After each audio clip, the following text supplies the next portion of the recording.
Today, we're covering the town of Ponce, Puerto Rico, but we're doing it kinda in an opposite fashion. In our first episode, we started at the center of town, from the inside out, like we always do. We covered the Catholic Church, City Hall, the main square, which in the case of Ponce there are actually two, the historic fire station, several important buildings, Ponce's architectural masterpieces, museums, the huge El Vigía cross, and even a castle overlooking the town. In this case, we're doing the total opposite. We're starting at a huge coffee plantation on the outskirts of town, about halfway to the neighboring town of Adjuntas. Then we'll explore the island's largest Taíno ceremonial park, northeast of the Hacienda, and just as far. And finally, we'll return to the center of town to explore several other sites in Ponce before making our way back to our hotel.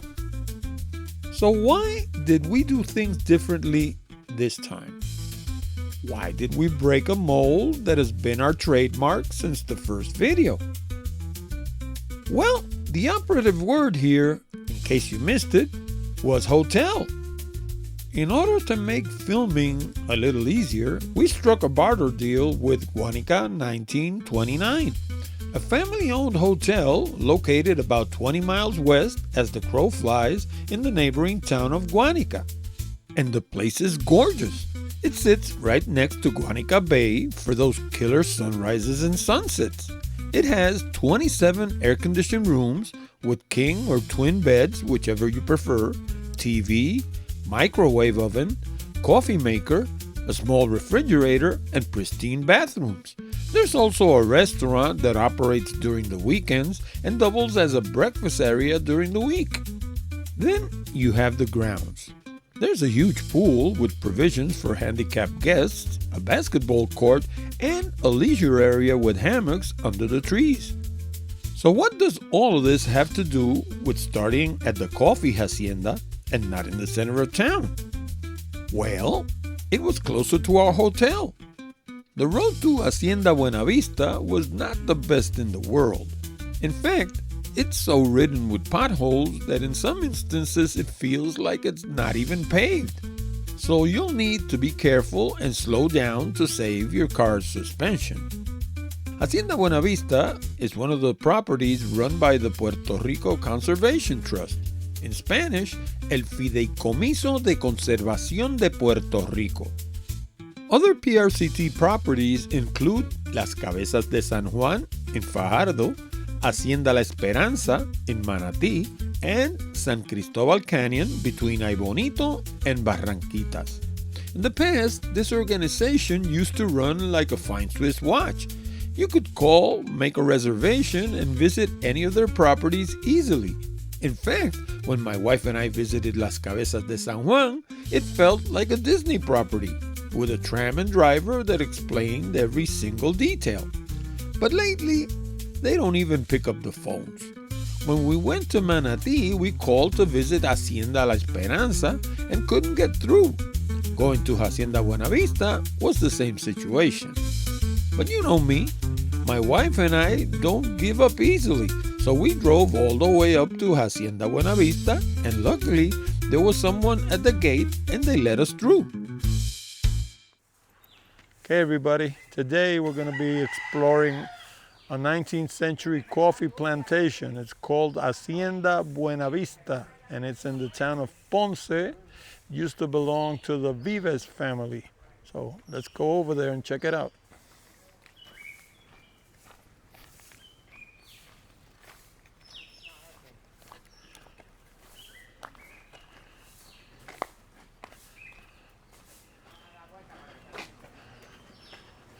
This whole facility has been restored by the Puerto Rico Conservation Trust. Last time I was here was about, 15 years ago maybe. So for me it's an experience because I haven't seen it in a long while. Now you tell me, is that nice or what? After entering the property, we spoke with a young lady who explained that the place was closed because the employees were in a training seminar. However, she agreed to let us in, albeit without the benefits of a guide. Normally, a visit to one of these properties comes with an associated entrance fee and a trained guide who explains the entire property in great detail. But not this time. We had the entire place to ourselves, 100% free, but with no guide.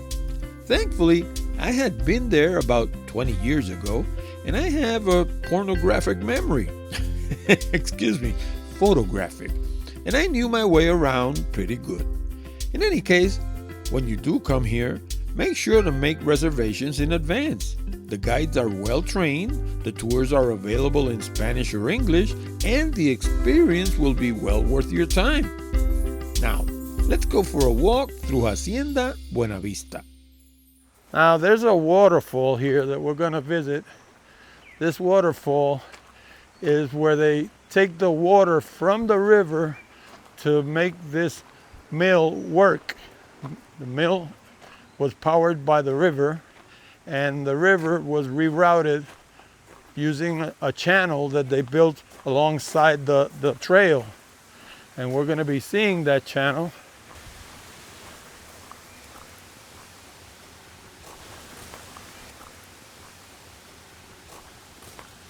I don't know if you can see it here, but this is it. See? That's where they get the water to power the mill, and that channel comes along this trail, and at the very top there's a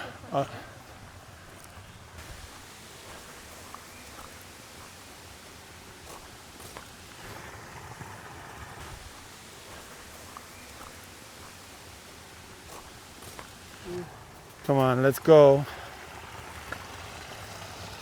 You see the water there? That's the water coming from the river. See?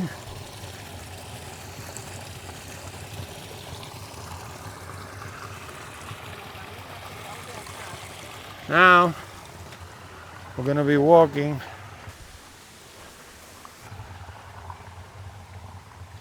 along the trail.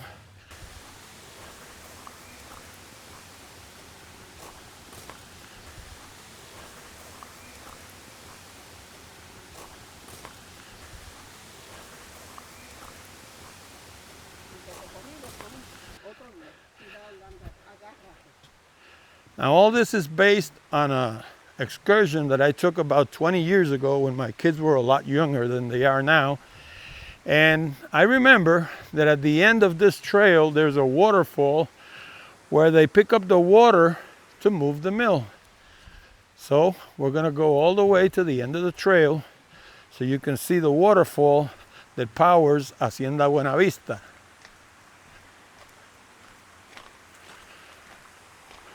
Today this is closed, so I don't have a tour guide. I am the tour guide based on the information that I just got from the friendly lady at the entrance and my recollection from the tour that I took about 20 years ago. But anyway, this place is magical. This is a place that you can't miss when you come to Ponce. So I suggest that you put it on your list and make sure you come. Hacienda Buena Vista.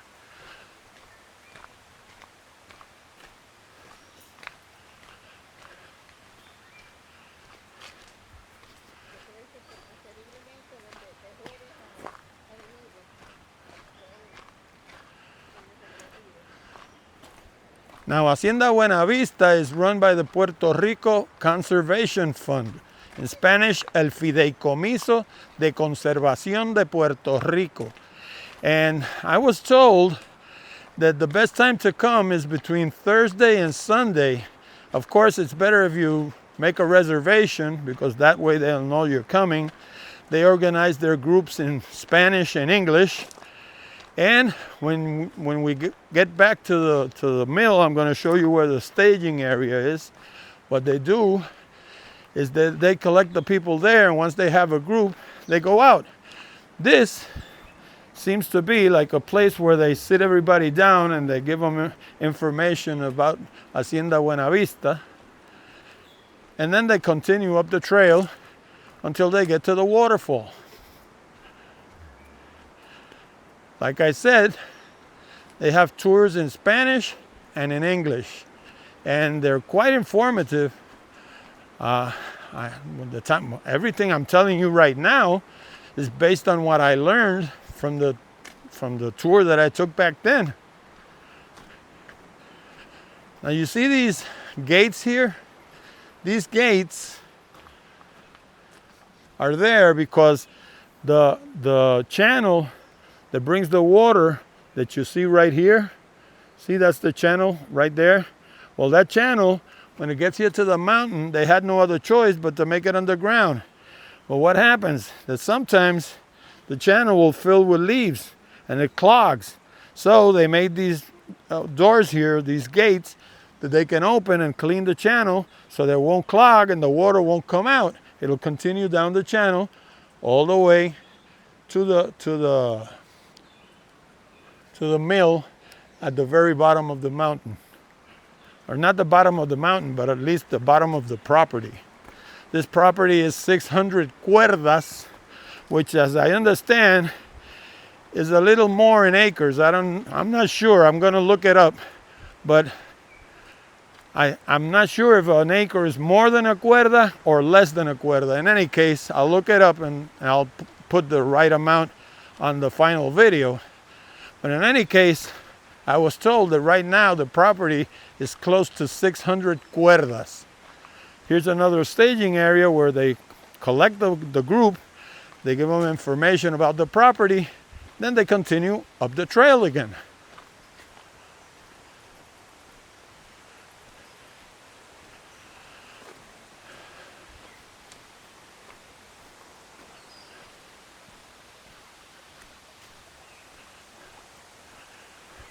If you're into photography, let me tell you, this is a beautiful place for photographers. It's like being like a kid in a candy store. You'll have a lot of fun with your camera here. And here we are. This is the waterfall that provides the water for Hacienda Buena Vista.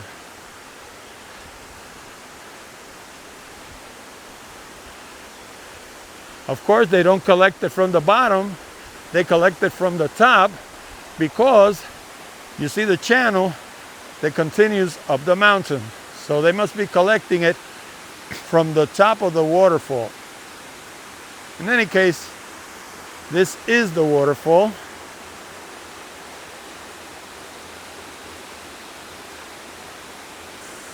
So maybe you're asking yourself, why do they collect the water from the top of the waterfall and not from the bottom? Well, first of all, water does not fall vertically. So maybe you're asking yourself, why do they collect the water from the top of the waterfall and not from the bottom, where there's a pool? Well, there's several reasons for that. As the Aztecs discovered, water does not run uphill. So if you collect it at the bottom, you would have to pump it up to the top. That wouldn't make any sense. Second, the water at the bottom is turbid, whereas the water at the top is clear. Why is it turbid at the bottom? Because it gets turbid as it falls down the waterfall. So it's better to collect it at the top before it goes over the waterfall.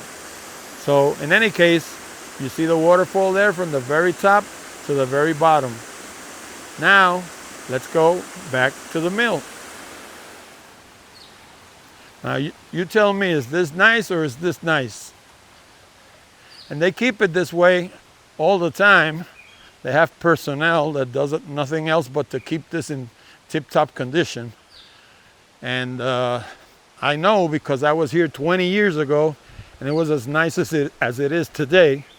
So somebody's keeping it up to date.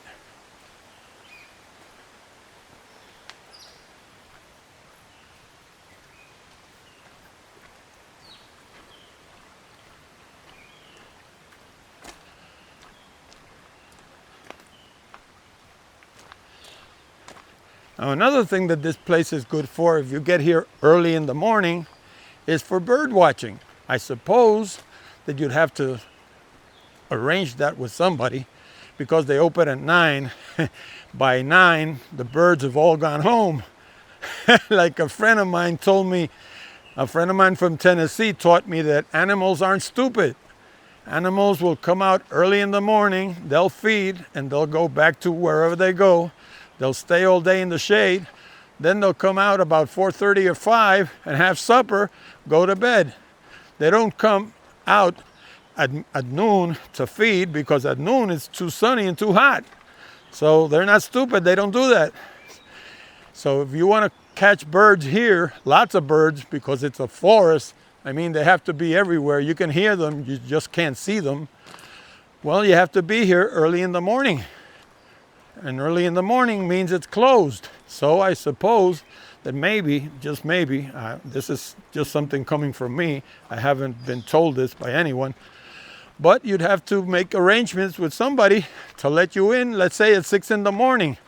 And at 6 in the morning, this must be teeming with birds. Right now, I haven't seen a single one. I can hear them, but I can't see them.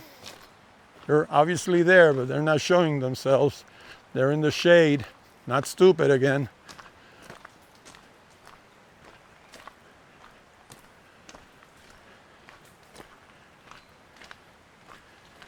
Just the sound of running water adds to the relaxation here. I don't know about you, but I just love the sound of running water.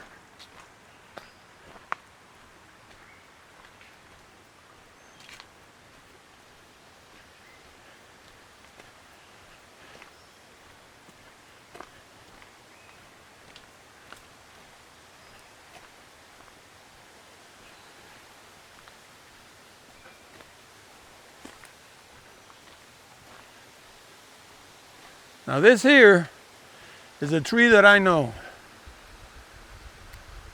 This is an eucalyptus tree. How do I know? Because my father is buried under one. Eucalyptus trees have this weird bark that looks like sort of like red and cream, and sometimes it has shades of green also in the tree. Anyway, it's an eucalyptus tree. My father is very happy there because he used to sweat a lot, so he's in the shade, so he's happy.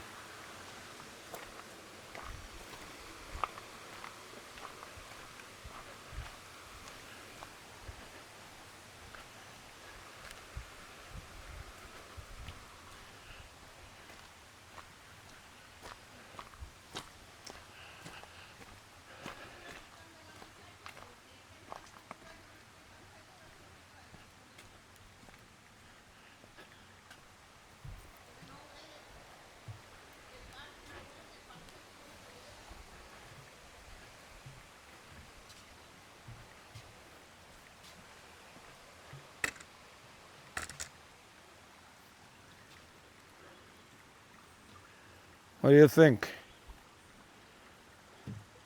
Is this nice or is this nice?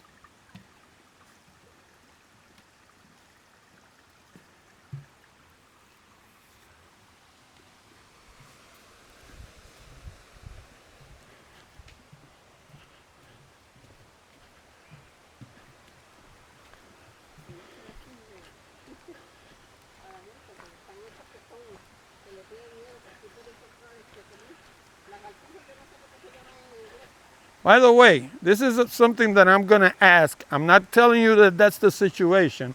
It's something that I'm going to ask. But as I mentioned in the videos for Vega Baja and Manatí, Puerto Rico has had trouble with invading species. Those are species that do not belong in Puerto Rico, among which we have boa constrictors, we have reticulated pythons, we have monkeys, we have iguanas, and we have caimans. Of course, you're not going to have any caimans here, but you could have some reticulated pythons or some boa constrictors. That is something that I cannot attest to. It's something that I'm going to ask, and before this video is over, I'll let you know.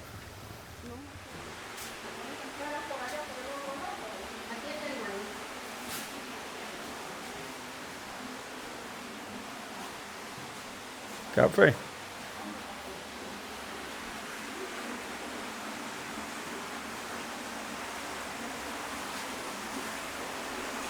Okay, so at the risk of being wrong, this would be a pan where they would collect the coffee, and after they collected there, they would throw it down this chute. This is a chute that goes into the mill. The mill is over here, and it's powered by water, the water of the river. So the mill would grind the coffee, and after the coffee is ground, I don't know what would happen next. That's one reason you have to take the tour, because I'm not an expert in coffee. But anyway, this is the mill house. This is where the milling happened. And this is one of the places where they give you a detailed explanation of how everything works. Believe me, it's worth your money. Now you tell me, if you're a photographer like I am, a landscape photographer, is this place gorgeous or what? You can spend the day here just shooting the buildings, and you'll have a lot of fun. And if you get here early in the morning and stay till late in the day, you can catch a sunrise here, catch a sunset, and the buildings take on a whole different life because of the modeling caused by the sunlight. So if you're a photographer, you can come here, you learn a lot, and then you just spend a couple of hours shooting the place. But shoot it in a good way. Don't do like the photographer that goes to the White House and tells the guy that he's there to shoot the president. Poor choice of words. This is a trail that goes down to a second facility that they had for grounding corn. And if you follow the trail to the very bottom, you're going to go to a place called El Camino Real. So what is El Camino Real? Well, El Camino Real was, like the words say, the royal walkway. It was the road for the king, and basically it was the main road where everything produced here was taken out and sold. It was taken out of the hacienda and taken to market. Today, we entered from a road that's at the other side, but that wasn't the entrance to the hacienda. The entrance to the hacienda would be down that trail at the Camino Real. This is another secondary mill that they used to ground corn.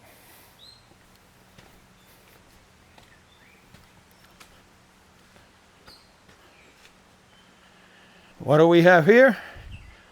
Well, I don't know. I was expecting the river, but I don't hear any water.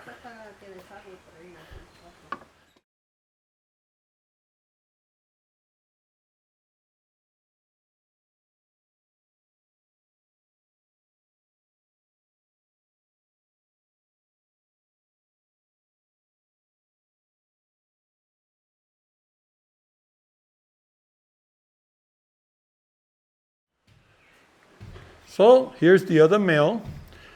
Again, you have a central shaft that moves it with the water of the river. You have the grinding stones over there. Those are the actual grinding stones that they use to ground down the corn.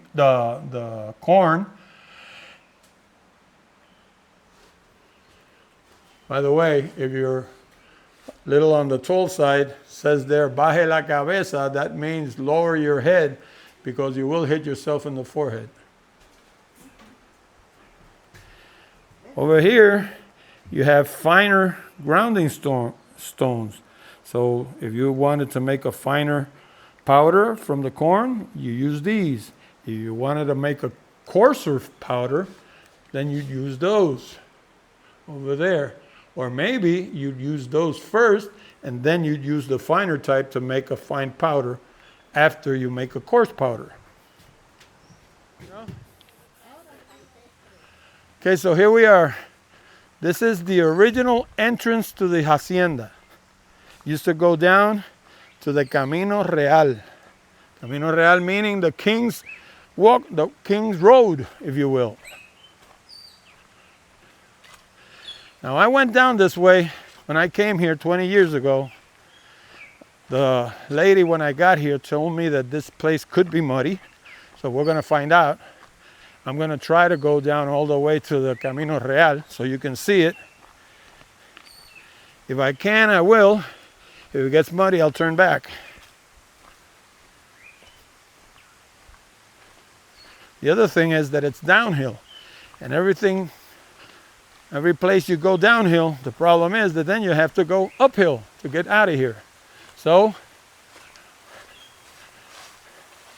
let's see what we do. See, that's the water from the mills. They collect it. Now, do you know what that is? I know what it is. I'm sure you don't. Check it out carefully and tell me if you know what it is. That, my friend, is an aeration shaft. See all those stones at the bottom? The water hits the stones and it collects oxygen. Because one of the things that happens when you collect water and use it for a mill is that the water loses oxygen. And when that oxygen is depleted from the water, the fish are going to die. There's two things you can't do when you use the water from a river. You can't deplete it of oxygen, and you can't return it to the river hotter than it was. If you return it hotter than it was, the fish will die. If you deplete the oxygen, the fish will die. So that's what this does. It's not a waterfall, it's an aeration fall. Basically, it returns the oxygen lost by the water and it returns it to the river like it took it out.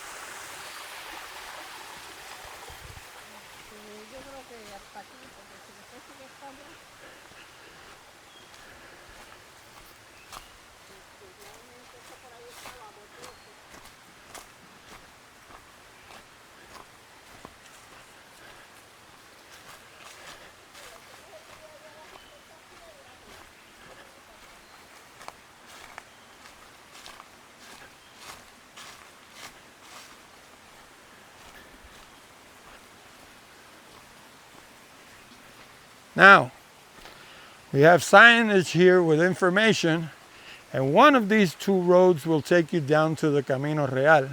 Let's see.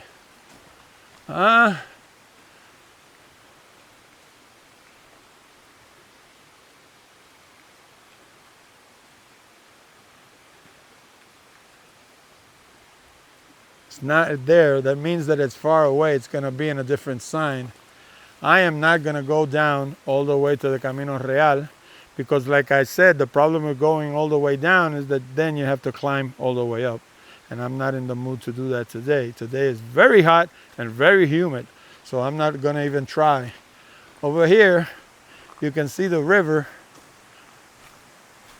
or you can hear it at least. Can't actually see it. Probably see it if you go down the trail. But I know it's there because I can see a piece of it and I can hear it. So basically, that waterfall that we were seeing back there, that aeration waterfall, returns the water to the river someplace around here. So let's go back up. Now this is just a little piece of the hill that you're going to have to climb if you go all the way down to the Camino Real. And by the way, when you go back to the Camino Real all the way down, don't imagine it like Park Avenue. It's not a wide trail of any kind. Basically, it's covered by the brush. You can hardly see where it used to be. But there was a time where that was the road. You had nothing else. So everything this hacienda produced was taken down this trail to the Camino Real.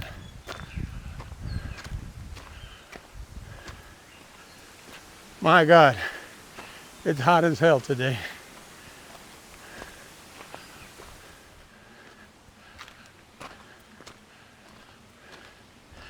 Now this shows you how well these people have restored this place. There are signs everywhere.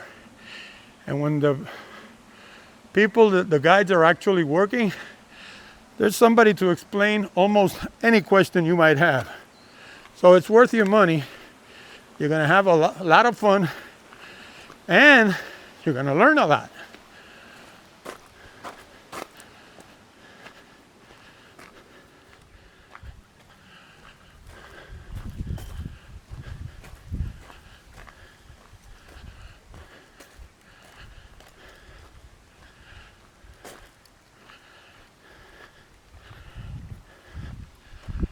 This pool that you're seeing over here, this is the top of that aeration fold that I was telling you about a minute ago.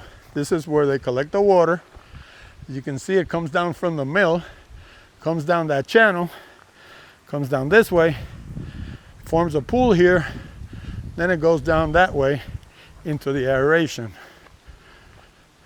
And that over there, that's the staging area where they collect the people into groups to send them out with a guide. Some groups are in English, others are in Spanish. So this is basically Hacienda Buena Vista. Hacienda Buena Vista will take you back to 19th century Puerto Rico, when Spain ruled the island and slavery was still a thing. But our next visit was to a place where our Taino ancestors and even other pre-Columbine cultures had sporting and religious activities 800 years before Christopher Columbus ever walked the earth.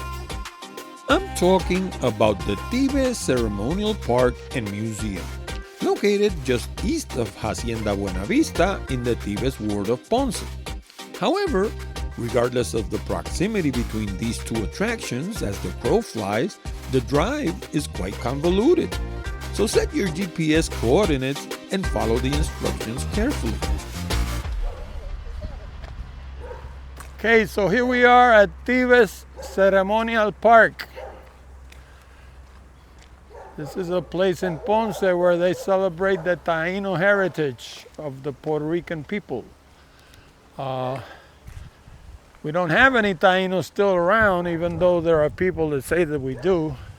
But officially, the Tainos went extinct somewhere during the 17th or 18th century, if I don't recall wrong. Anyway, this is one of the most important ceremonial parks on the island. And they have, as I recall, a museum here. Then they have a couple of bateys. Bateys are places where the Indians used to celebrate a primitive form of soccer, basically a type of football that they used to play. And there's a Huateque. Huateque is a place where they had bohíos. Bohíos would be sort of these huts that they used to build. Last time I came here, the bohíos were beautiful. After that, I heard that they had been burned down. I don't really know if they exist anymore, but I guess we're gonna find out.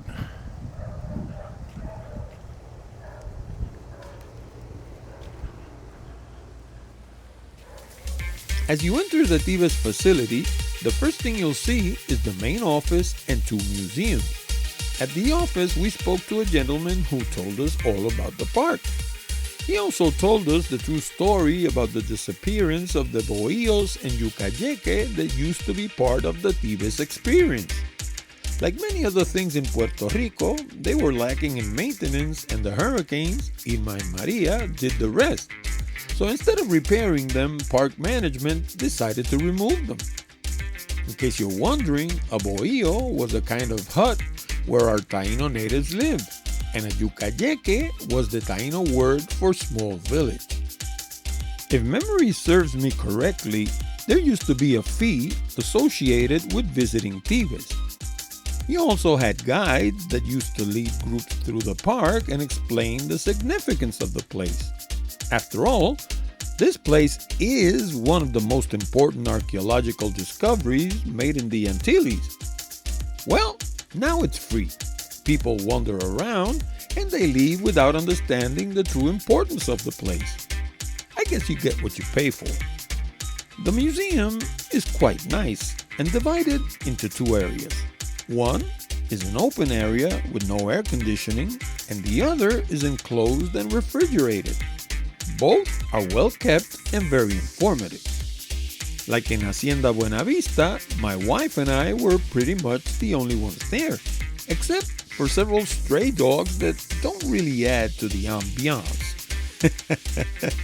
After leaving the museum, we were in for the real jaw-dropper.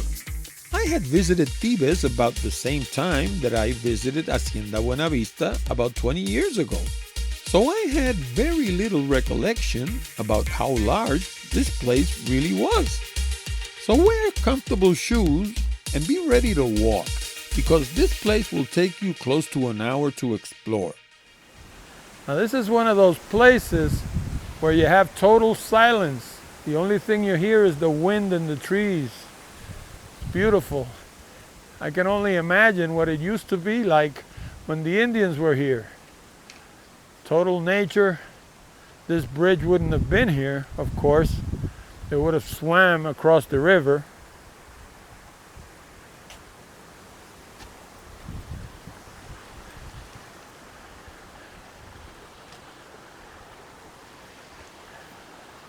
Now just look at that. Imagine being here at the time when Columbus came to Puerto Rico. That's what it looked like. Pure nature, just trees, water, and Indians. Natives. No, not Indians. Natives. The Indians are from India. You had natives here, Taino natives.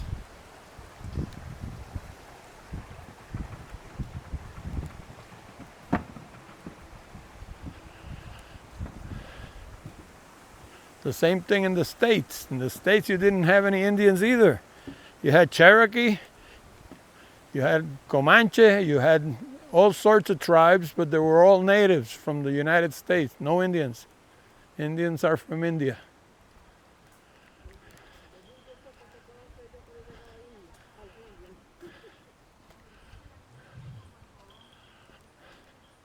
Now, to quote Donald Trump, this place is huge.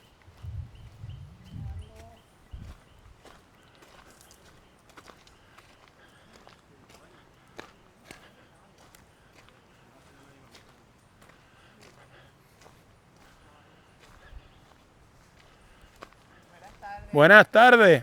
¿Cómo están? Muy bien, gracias a Dios. Bueno, Aquí explorando. estamos en las mismas. Now, well, over a year ago, I caught a lot of flack when I visited the Willie Miranda Marin Botanical Garden in Caguas, because I said that was a park, but it's not a botanical garden. And why did I say that? Well, because of something like this.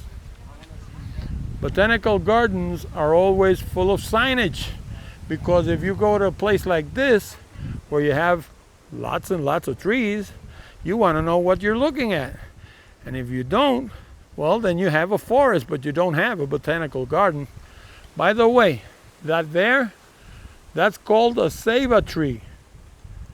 And that one is pretty old. Check it out. Pretty old. The Indians used to make canoes out of the ceiba tree, because the wood from the ceiba tree has something very special to it. It has a great deal of flotation. When you carve that out and you turn it into a canoe, it floats almost by itself, because the wood from a ceiba tree will float. Now, if you walk around, wherever you look, you see that every single tree has a sign attached to it. That's the mark of a botanical garden, which is what it says in the entrance, by the way, botanical garden.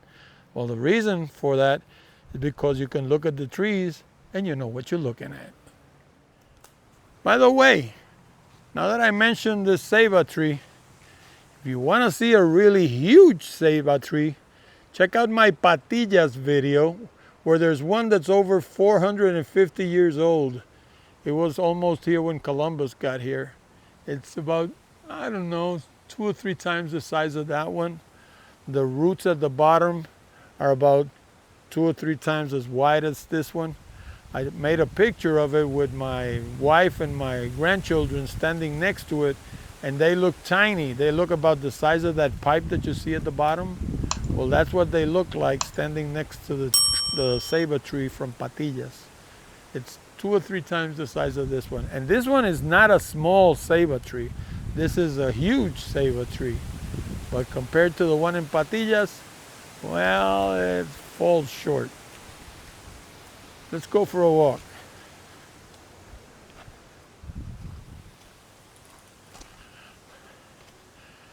Here's another thing that I learned. This I learned with a customer that I used to have that had a habitat conservation habitat with lots and lots of trees at a plant in Guayama.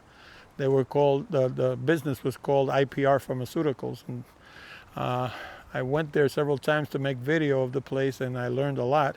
And one of the things I learned is that in many cases, trees die, and the people from the botanical garden or the forest or whatever it is, they just leave them there. And some people come and they think, well, why did they leave that there? That's garbage. They should pick that up.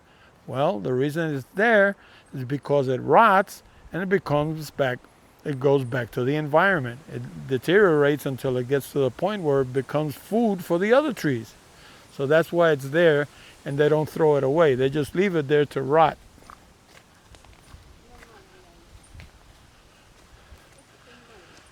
Now this here, this is a plant that the Indians used to use to make hammocks. By the way, the hammock was invented by the Taino Indian, just so you know. There was a guy that came to Puerto Rico several decades ago, and he pretended to patent the hammock. And the hammock has been around for the last, I don't know, 400, 500 years at least. When Columbus got here, there were already hammocks. Well, anyway, this is a plant called maguey. And maguey has something peculiar about it. You see this leaf here? There's a time of year where it'll develop a thorn at the end of it. And when I was a kid, people would take the eggs and they would empty the shell from the egg. They would drill a little hole at the end of the egg, and then they would extract the inside of the egg and put the shells on all the points of the maguey plant, just for fun, just for kicks. You would see the plant with eggshells, the entire egg, because they just drilled a little hole at the end of the egg. They would extract the yolk and all the contents of the egg, and just take the shell and put one egg on each leaf of the maguey plant. Well, here's one that has a thorn on it. I don't know if you can see it right there. That is a thorn from a maguey. Well, when I was about 17 years old, I stuck one of those thorns in my leg, and believe me, it was no fun. I didn't even feel it because it's so sharp. A friend of mine told me, hey, you're bleeding. And I had blood all down my leg, and I hadn't even noticed that I had blood running down my leg, because it's so sharp that you don't notice it. It'll just go through you and you'll start bleeding like a pig, and you won't know that you're bleeding.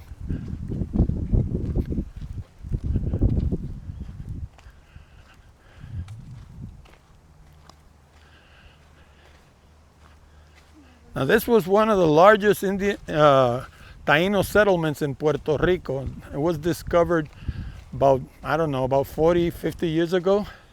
It was covered in brush, and they cleaned that up, and back then they built like a small village with bohíos in it. And as I learned now, as I entered here, it's not true that the bohíos were burnt down by the kids. Actually, what happened is that they rotted, and Maria and the storms took care of them. Eventually, they were destroyed, and the people from the park removed them. But those bohíos, of course, weren't original Indian bohíos. They were replicas that were put in by the park people so that you would know what a bohío looked like. And I have a photo that I'm going to include in the video so you can see what they look like, because I made a photo of them on one of my visits here years ago.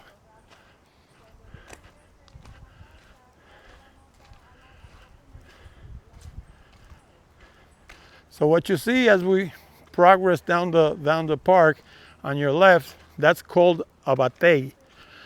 A batey was basically a playground where the Indians, or the Taínos, I keep calling them Indians, they weren't Indians, damn it.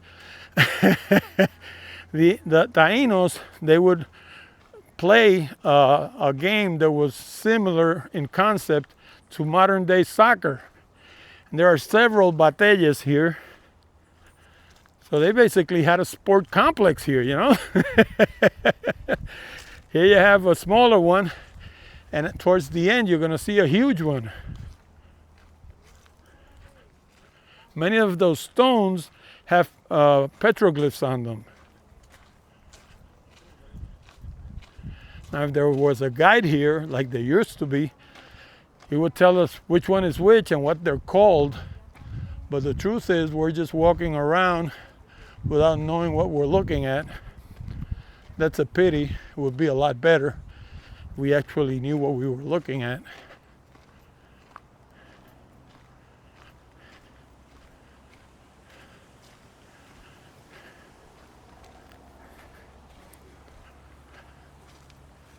Now take a look at this one.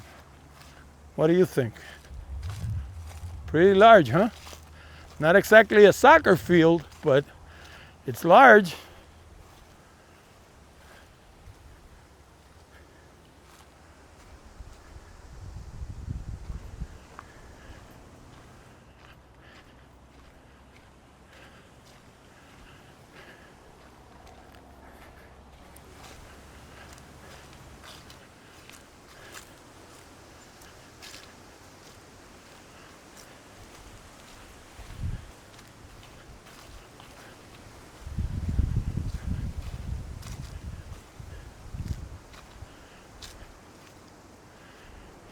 See, here we have signage. That's better. Batey de la Herradura, Horseshoe Ball Court. Here it is. Why is it Batey de la Herradura? Because it only has 3 sides. Has one side here on the right, over here. Over here, you have the other side on the left. And then you have a side over here at the bottom. So you have basically a U, a horseshoe. So that's why it's called El Batey de la Herradura.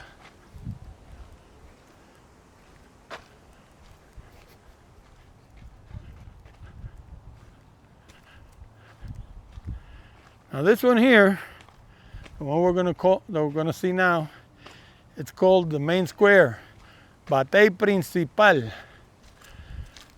Somehow, it doesn't look principal to me because it's actually smaller than the one over there that I just discovered is called Batey El Semi.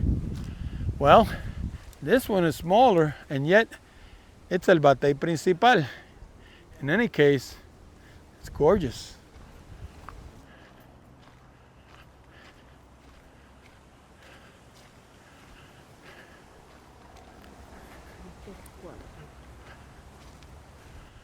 The main difference between this one and the one over there, the semi one, this is the Batey Principal, is that this one is square and that one over there is rectangular.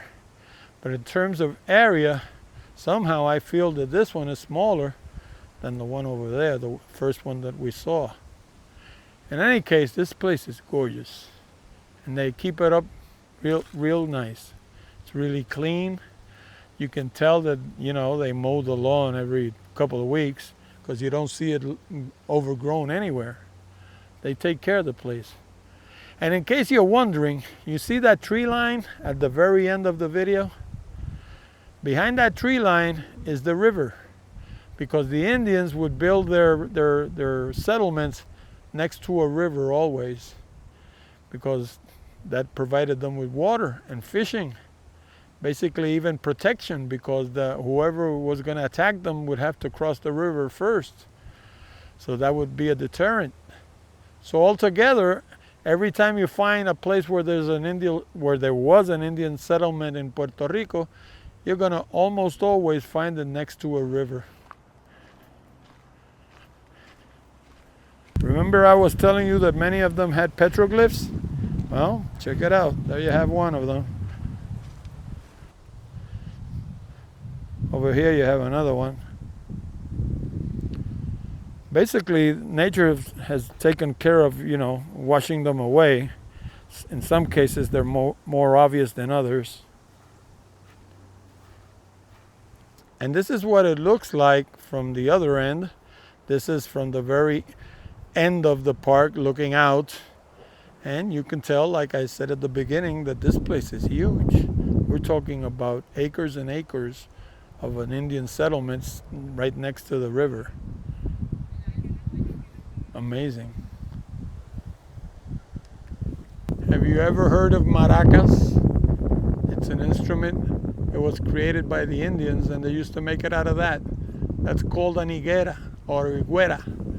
It's a plant that they hollow it, and the shell on the outside, they used to put a stick at the end, and they turn it into a maraca with a couple of grains of some kind inside, and they had musical instruments.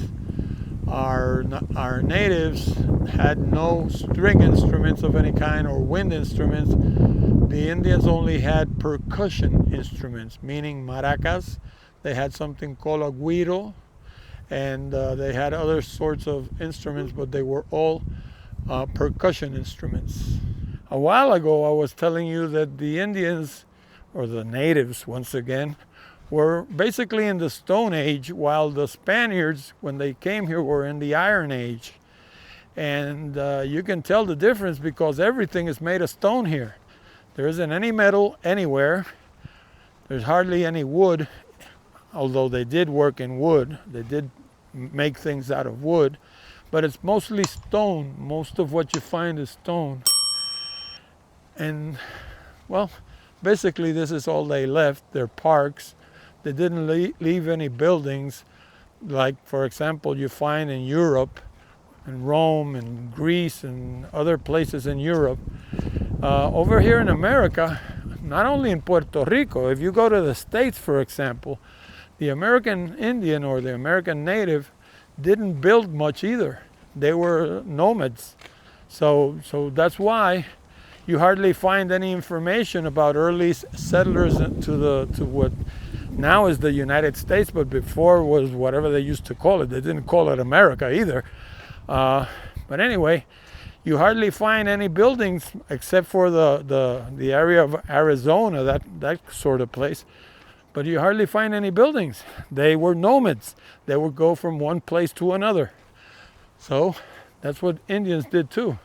They used to live next to the rivers, and if one place didn't suit them, they'd move somewhere else. Well, they had to pick up where their things and move. They didn't have to, build another house or anything because they lived next to the river with nature.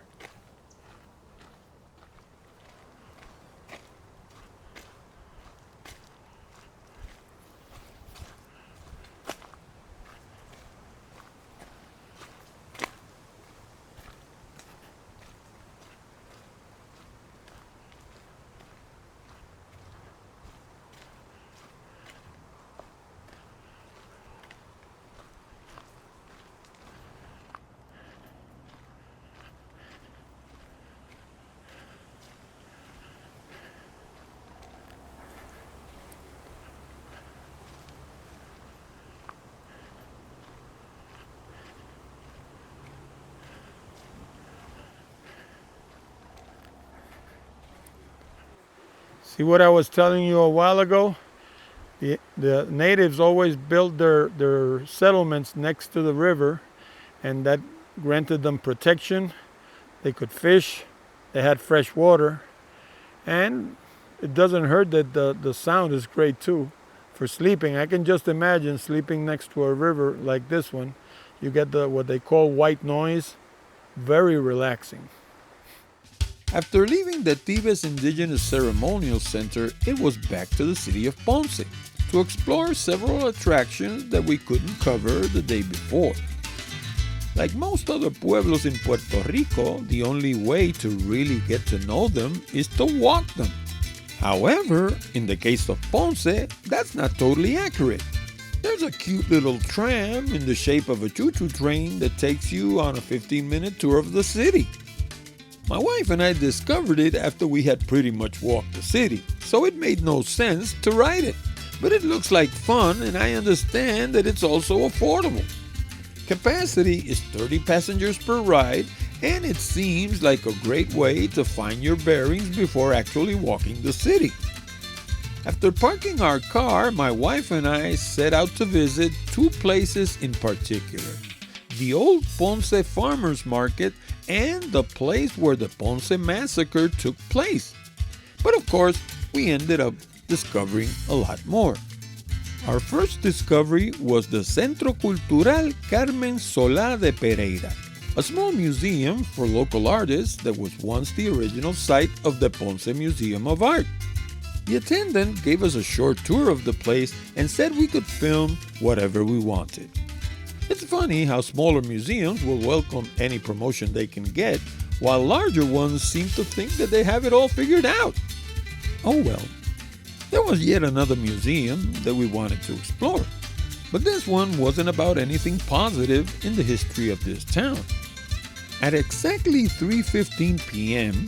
on Sunday, March 21st, 1937, Ponce police shot and killed 17 civilians and 2 policemen and wounded over 200 civilians in what came to be known as the Ponce Massacre.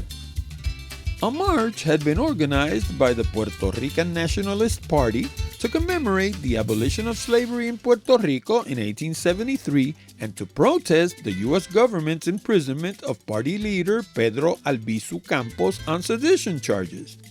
I guess free speech has been under attack for much longer than we realize.